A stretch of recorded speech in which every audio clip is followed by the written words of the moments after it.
Alright, well, here's a little update on the Rainforest project out in my front paddock. I probably haven't updated for over a year or something on this, but it is really, really dry, and which has made things hard. I'm still confident that over the years this is going to work, but obviously I'm on a learning curve, and we've just had extremely dry weather, which is a bit of an issue.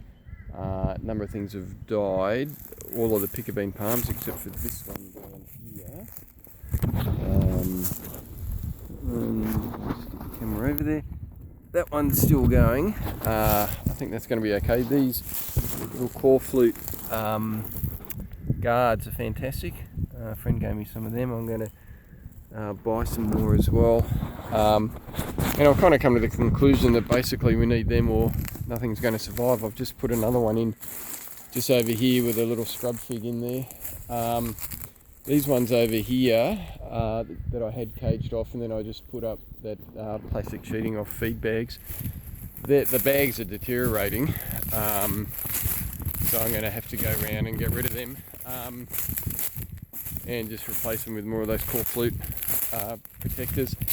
But these plants, you can see there's plastic, I don't know what these microplastics everywhere.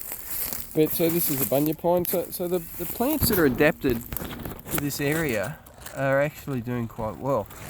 There's a scrub fig over there which is not doing as well, but it's still alive, which is pretty amazing. And you know, the thing that I found out is this western edge is really exposed. There's a heap of sunshine that comes in because there's no trees between that fire break and the edge of the forest here. So that just makes this side really, really hot. We're starting to get more of the wattles and things coming up, which is really good. You can see a number over there. They'll provide cover for more plants. So, you know, it's just a matter of regenerating this place, and once a rainforest is up and running, it provides what it needs. It creates the circumstances that it needs in order to survive. And the tallow wood trees are actually a rainforest species. There's a lot of them around here. You know, once it's up and running, it will work. So it's just a matter of nursing it into that state, which might take 20 years or something. But the reason why I'm so confident it's going to work is that we're in exactly the same elevation and aspect and soil profile as parts on the eastern side of Toowoomba where there's rainforest in Mount Lofty. And, you know, it works over there. There's no reason why it can't work here, just once we've got it established. So things are going pretty slow. We got a bit of rain in the middle of winter, which was helpful, but then it's just dried off again. This is another bunya pine. So these guys, being adapted to the area, are doing quite well.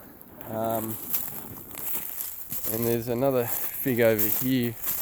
And this one was going quite well. I think it's just slowed down a bit, but also winter with the shorter days as well, you know. But as soon as you think it's already forked one branch off there, yeah, it's not looking too bad. Forked a branch off there, or two, so you can see, you know, this way for that tree in years to come.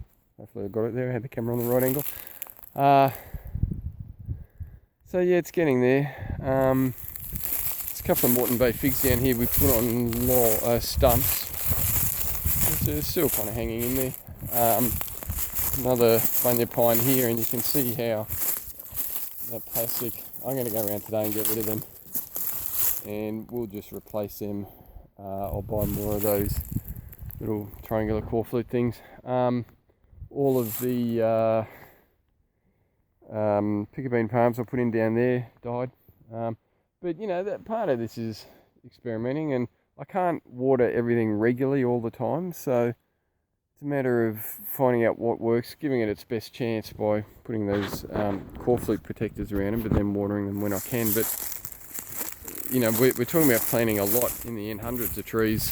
I can't water all of them, it's just impractical, so we need stuff that's going to survive. So it's a matter of getting smart about it. I've planted more stuff in the shaded areas. Once these wattles really pick up in another year or two, it'll create more shade. So yeah, we'll get there, but it has been slow. We'll just have a look here at these two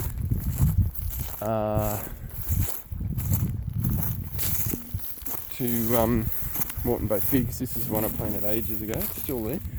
Not very much actually eats these things, but occasionally you find one that's a little bit munched on. So yeah, I think generally the ones that are in the lowest stumps seem to do better. I think they have more access to nutrients. The ones that are in the highest stumps struggle a bit more. And there's this one over here which is doing quite well. This is one that Jenny planted probably 3 or 4 months ago. There's plenty of soil around. Plenty of soil around in there for this one. So it's looking quite healthy. It's all to do with the shade that they get as well. I mean, it's in a bit of an open spot here, but obviously the trees over there cast a good shadow, so it doesn't get caned by the late afternoon sun, which I found is a big problem for a lot of them.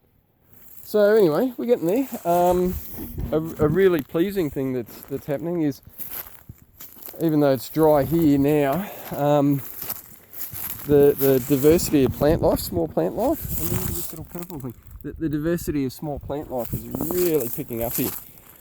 And I went through maybe 6 months ago or something and pulled out any bits of lantana that were coming up, and you know, that's just a regular job. I want to do that by hand, not by spraying it. But I was just having a good look then at just all of the different kinds of little plants, especially lots of little natives that are coming up.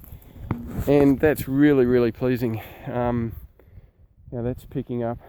So, slow process, but we're getting there. But, you know, this is something that's going to take 20 odd years at least. I have seen bunya pines at the university here in Toowoomba. They made a Japanese garden. They started bulldozing it in my last year as a theatre student, so 1988, and I think they started planting it in 89. So that makes it 30 years old, and the bunya trees there, the bunya pines there, about the same age as that gum just, the same size, height, as that gum just over there.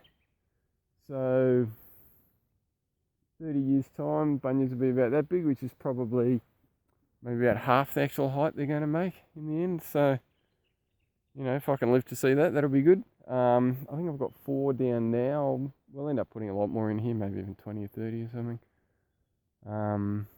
But yeah, so, you know, I reckon 20 to 30 years there'll be a lot to show here, but it's just going to take a bit of time.